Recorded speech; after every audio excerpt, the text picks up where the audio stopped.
Boston. Redmond blocked by Dallas Smith. He's upended, and we've got a penalty coming up to Boston's Dallas Smith. It looked like tripping John right in the slot. Well, I'll tell you, the Bruins no sooner get one man out of the penalty box than one goes in, and there's Hodge going at LaRose here at center ice. They're both dropping their gloves. The linesman stepping in the way right here. Right below us, Mahavlich comes off the bench for Canadiens, and that'll draw a little fire, as we have more than the required amount of players on the ice from both teams. Now here's Lapointe and Cashman going at it at center, and Cashman can really throw him. They're both going at it toe-to-toe. Oh, and Lapointe caught Cashman a good right hand. And there's Sanderson now getting involved in there, and they're all coming off. Both benches are emptying. Even Cheevers is coming on.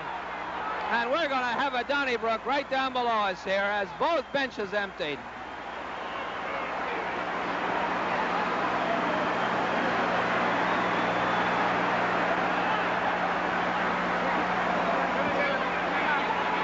Dan Kenny and John Forrestal clearing the entire bench of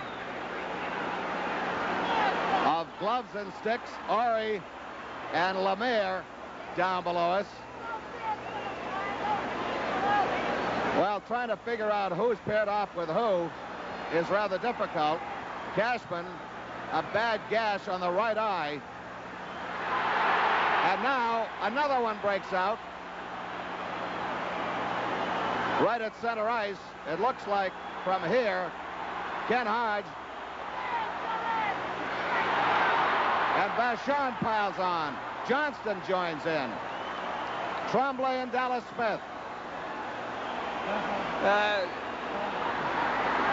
Harper is involved. Hodge is in there.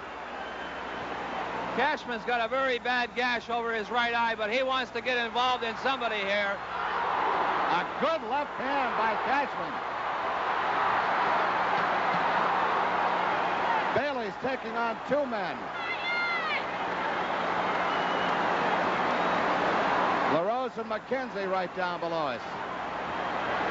I think it was Vachon that Cashman really clocked. And now Sanderson on the Montreal bench area as the Boston police step in. Fans getting involved. The player, I believe, is Phil Roberto.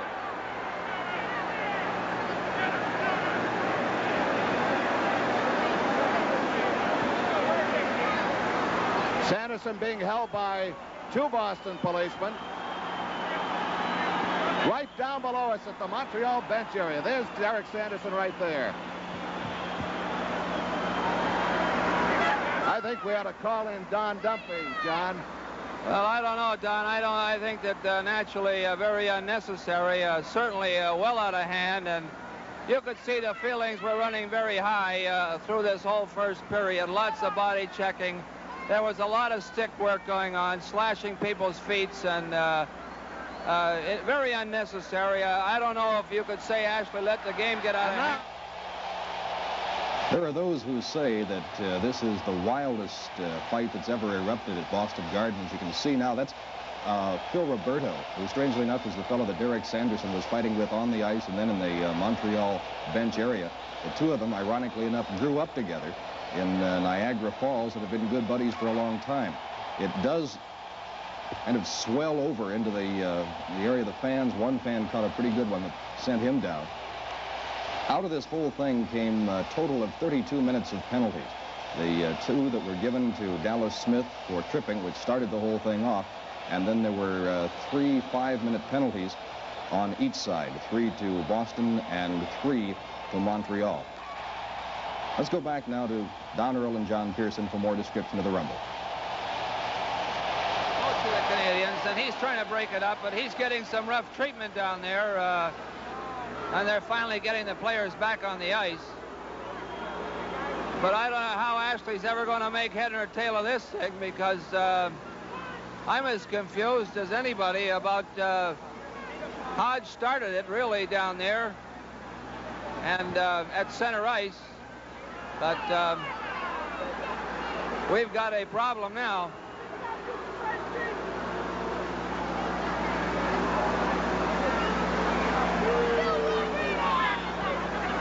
Boston police are around the Canadian bench.